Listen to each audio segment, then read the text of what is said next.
ويقيمون الصلاة ومما رزقناهم والذين يؤمنون بما أنزل إليك وما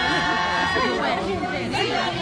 قبلك وبالآخرة هم يؤمنون أولئك على هدى من ربهم وأولئك هم المفلحون إن الذين كفروا سواء عليهم